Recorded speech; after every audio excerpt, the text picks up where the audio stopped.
Welcome back to the Power Max Mini Challenge. We're into the closing stages of the second race of the weekend at Silverstone, and this is the fight for the Cooper class honours between Nathan Harrison and Ricky Page. It has been an absolutely frenetic battle, and it's going to continue as they head into Luffield now to start their final lap of the race.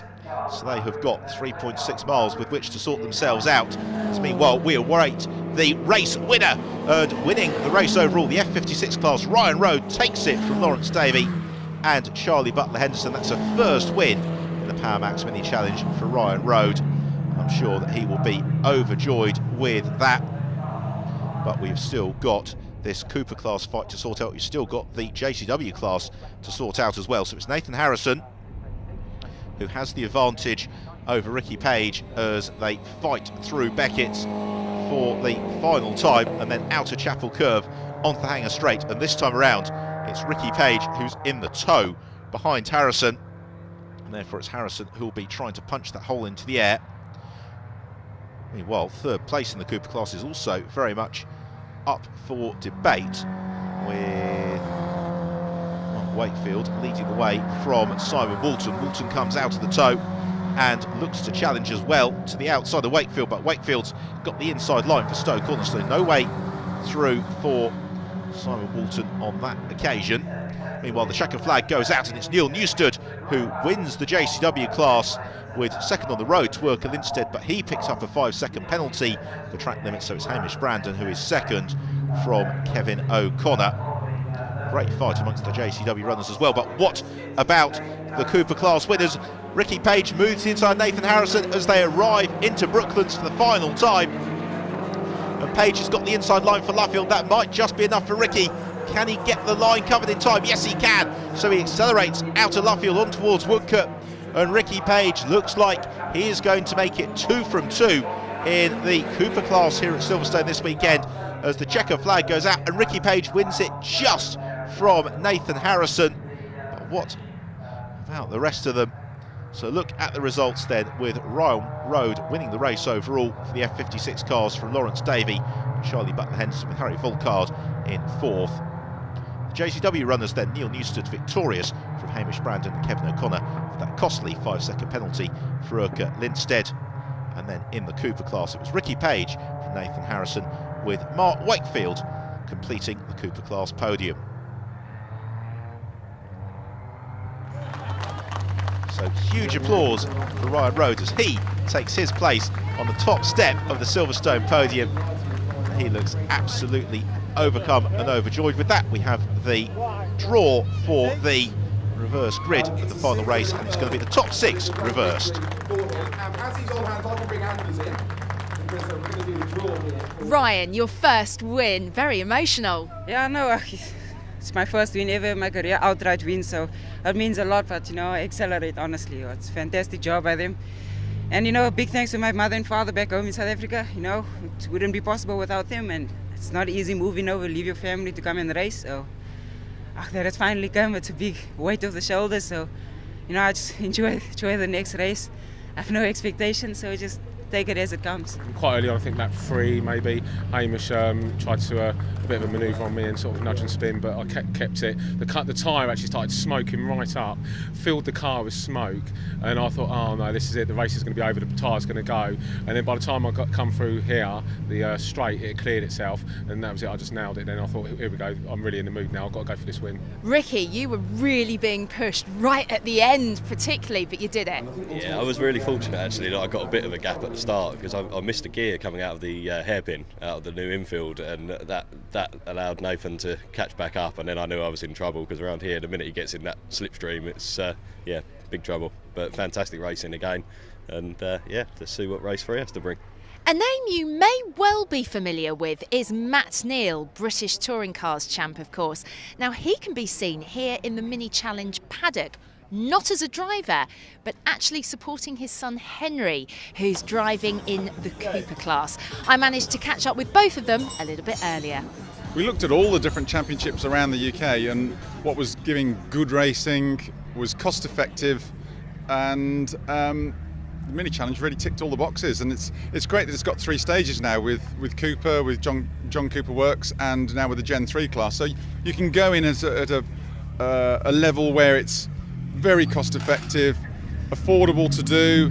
The cars are quite simple with the restricted modification, and then you can go all the way up to the Gen 3 in the top class. So it was a natural. And do you sort of see this as maybe a way in for Henry? And I will come to you in a moment, Henry. But a way in for like maybe a touring car career? Is he going to follow in his dad's footsteps?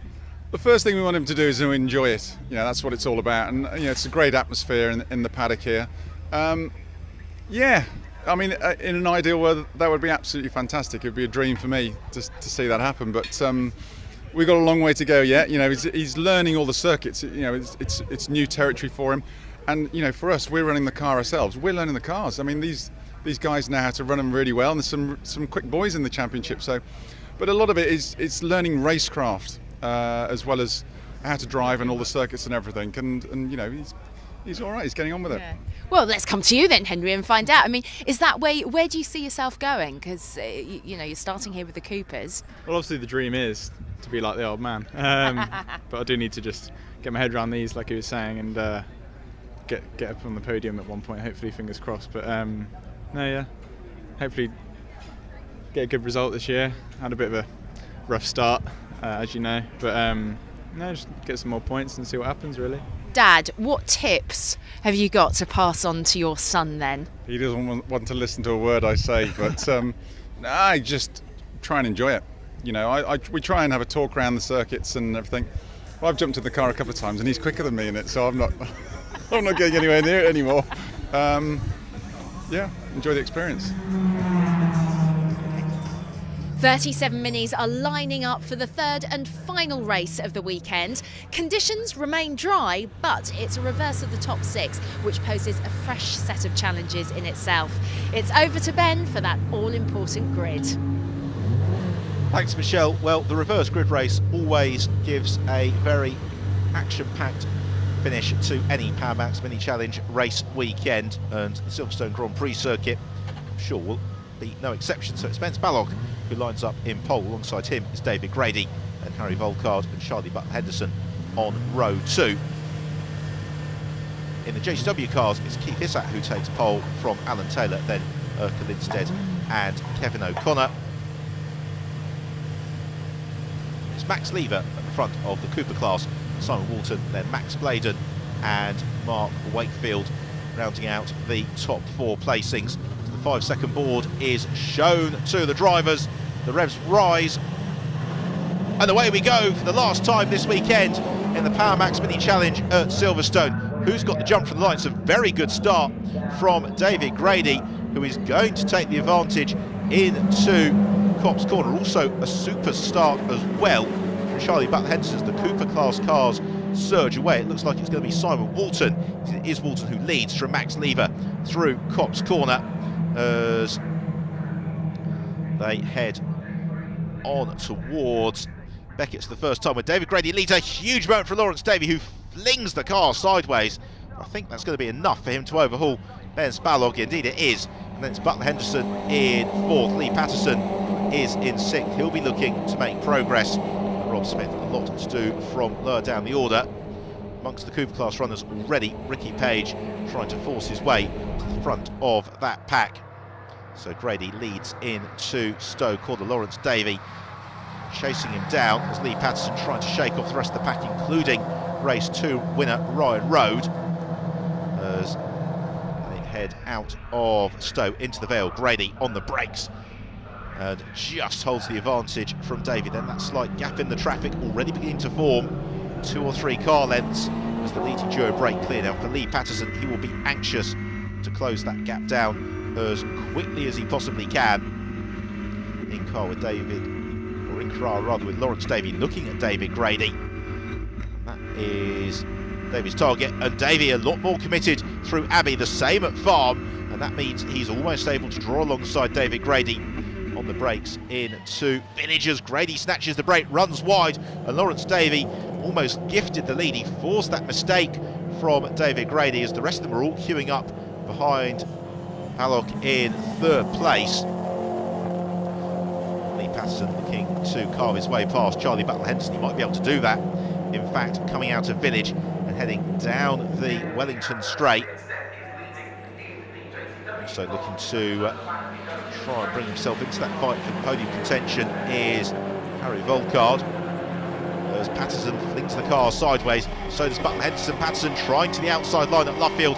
Charlie Battle-Henderson's got the inside line. And crucially, that means Charlie Battle-Henderson has got the traction as well. He gets the power down nice and early on towards Woodcote. And where is Lee Patterson? We can't see him in picture at the moment as Battle-Henderson moves across to the curb. That suggests that Patterson has had no option but to drop into line behind him. Indeed, that's exactly what's happened. And then it's Harry Volkard who is next along for the slight gap back to Ryan Road and the rest of them.